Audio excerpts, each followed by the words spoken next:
Movie ఎందుకు వచ్చింది? సరైన పెంపకం లేక. బాగా అర్థం చేసుకోండి. అందులో ముస్లిం అమ్మాయి పర్ఫెక్ట్ గా ఉంది, క్రిస్టియన్ అమ్మాయి పర్ఫెక్ట్ గా ఉంది, వాళ్ళ మతాచారాన్ని పాటిస్తుంది. మన ఆడపిల్ల ఓ దన్నంలే, ఓ పద్ధతిలే, మింగడం ఒకటే తెలిసింది. ఎందుకని? పెంపకాలు బాగులేదు. హిందూ తల్లిదండ్రులారా, ఈ ప్రపంచాన్ని రక్షించగలిగేది మీరే. మంచిగా పెంచండి. అది ఆడపిల్ల అయినా మగపిల్ల అయినా ఇంకొకళ్ళైనా ఇంకోరైనా సరే, సరిగా పెంపకం లేదు. ప్రతి ముస్లిము వాళ్ళ పిల్లలకి చిన్నప్పటి నుంచి వాళ్ళ మతం ఏమిటో చెబుతాడు, ప్రతి క్రిస్టియను చెబుతాడు. కావాలంటే చెక్ చేసుకోండి. ఏ ముస్లిము చెప్పడో అన్ని మతాలు ఒకటే అని, ఏ క్రిస్టియను చెప్పడో. దరిద్రులు ఒక్కలే చెప్తారు, ఆ దరిద్రులు మనలోనే ఉంటారు. మీరు ఆ దరిద్రుల్లో లేరని నేను భావిస్తున్నాను. మళ్ళీ మళ్ళీ అడుగుతున్నా, 5,000 సమానమా? కాదు. చెప్పరా పవనం, 5,000 సమానమా? కాదు. గుళ్ళో నంది ఊళ్ళో పంది సమానమా? కాదు. మన అమ్మ షాపులో బొమ్మ సమానమా? కాదు. అన్ని మతాల సమానమా? కాదు. ఇంకా ఆపండ్రా. అబద్ధాలు చెప్పి చెప్పి 70 ఏళ్లు సంకనాగిపోయింది దేశం, ధర్మం. ఇంకా చాలు. అందుకని పిల్లలకి చెప్పండి, ఇదిగో దీన్ని గుడి అంటారు, ఇక్కడ అన్నదానం జరుగుతుంది, గోసేవ జరుగుతుంది, ప్రశాంతత దొరుకుతుంది. ఏ దేశం మీద దాడి చేయమని ఏ గుళ్ళోనూ చెప్పరు. అందుకే దీన్ని దేవాలయం అంటారు అని చెప్పండి. ఇదిగో ఇది మసీదు, మన దేశానికి సంబంధం లేదు కానీ ఇక్కడికి వచ్చింది.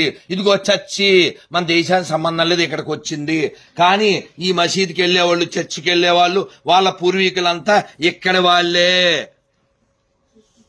బయట వాళ్ళు ఎవరో వచ్చి వాళ్ళని పుట్టించలేదు. కాబట్టి మీరు రంజాన్ వచ్చినప్పుడు, బక్రీద్ వచ్చినప్పుడు ఈద్ ముబారక్ అని ఈదీకి వెళ్ళి చెప్పక్కర్లేదు. అర్థమవుతుందా? మీకు ఎవరైనా ఒక ముస్లిం ఎవరైనా వచ్చి హ్యాపీ సంక్రాంతి చెప్పారా? హ్యాపీ ఉగాది చెప్పారా? మీరు ఎందుకు సంకనాగుతారు? మీకెవరైనా క్రిస్టియన్ వచ్చి ఉగాది శుభాకాంక్షలు, సంక్రాంతి శుభాకాంక్షలు చెప్పారా? లేదు. మరి నువ్వెందుకురా కేక్ కోసం బోకులా వెళ్ళిపోతావు మెర్రీ క్రిస్మస్ అని? మారవలసింది వాళ్ళ మనమా? మనం. మాట్లాడాల్సింది మనమా కాదా? మనం. ఆలోచించాల్సింది మనమా కాదా? కాబట్టి మనం మారితే ప్రపంచం మారుతుంది. గుర్తుపెట్టుకోండి, భారతదేశం మాత్రమే ప్రపంచాన్ని రక్షించగలదు. భారతదేశం మాత్రమే ప్రపంచాన్ని సుఖంగా ఉంచగలదు. భారత్ బాగుండాలంటే హిందువులు బాగుండాలి. ఎందుకంటే మన ఒక్కలమే చెప్తాం, సర్వే జన సుఖనో భవంతు, సర్వే జన సుఖనో భవంతు, సర్వే జన సుఖనో భవంతు. This is only possible by Hindu thinking, Hindu philosophy, not possible by any desert religions. వాళ్ళకి నీళ్లు లేవు, వాటర్ లేనోళ్ళు, మ్యాటర్ లేనోళ్ళు. వాళ్ళ పుస్తకాలు ప్రపంచానికి ఏమిచ్చిని? అశాంతినిచ్చిని, యుద్ధాన్నిచ్చిని, హింసనిచ్చిని. మనం 10 పండగలు కాదు 100 పండగలు చెప్పగలం, హింస లేకుండా చేసుకునే పండగలు. వాళ్ళు చూపించమను. వాళ్ళకు ఉండే 2 పండగలో 3 పండగలో రక్తపాతం లేకుండా పండగలు చేసుకోలేరు. వాళ్ళు మనకు ఉపన్యాసాలు ఇచ్చేదా? నువ్వు సిగ్గు లేకుండా ఫ్లైంగ్ కిస్సులు ఇస్తావా?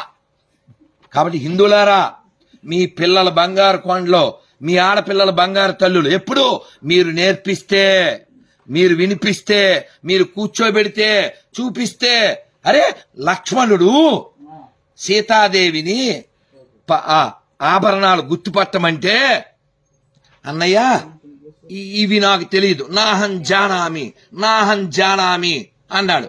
మరి పాదాలకు పెట్టుకునే పట్టీలు ఇవి తెలుసు అన్నాడు. అదేమిటి? భుజకీర్తులు తెలియదు, మెడలోవి తెలియదు, పాదాలు ఎలా తెలుసు అంటే, నేను రోజు వదిన గారి పాదాలకు దండం పెడతాను. ఇది మన కల్చర్, ఇది మన సాంప్రదాయం. జై శ్రీరామ్, జై శ్రీరామ్. అంతేగాని ఎవరిదో అన్న ఎత్తుకొచ్చేసాయి వాడేసుకో, విగ్రహారాధన చేసేవాళ్ళని చంపి, అదేం మతం? వాళ్ళు ఏం దేవుళ్ళు? ప్రపంచంలో ఎక్కడైనా గుళ్ళు కూలగొట్టి కట్టినటువంటి మసీదులు ఉన్నాయి, కానీ మసీదు మీద కట్టిన గుడి ఒకటి ఉండదు. ఇది చాలదా? ఇది చాలదా? ప్రపంచానికి సనాతన ధర్మం ఎంత ముఖ్యమో అలాగే ఇండోనేషియాలో, అమెరికాలో, జపాన్లో, సౌత్ ఆఫ్రికాలో, జర్మనీలో ఎక్కడెక్కడో మనకి సంబంధించిన ఆనవాళ్లు దొరుకుతాయి. వాళ్ళ దేశాల్లో కూడా వాళ్ళకి ఎవిడెన్స్ లేవు. ఎవిడెన్స్ లేని మతాలు మనకు అవసరమా? లేదు. ఎపిక్స్ లేని మతాలు మనకు అవసరమా? లేదు. ఎథిక్స్ లేని మతాలు మనకు అవసరమా? వద్దు. వాటర్ లేని మతాలు మనకు అవసరమా? వద్దు. అరే కడుక్కోవడానికి నీళ్ళు లేని వాళ్ళు మనకేందిరా చెప్పేది? అన్నం లేని వాళ్ళు మనకేందిరా చెప్పేది? గుడ్డ కట్టుకోవడం రాని వాళ్ళు మనకేంటిరా చెప్పేది? ప్రపంచానికి చెప్పాల్సింది మనము, ప్రపంచానికి నేర్పించాల్సింది మనము. ఒకప్పుడు మనం నేర్పించాం,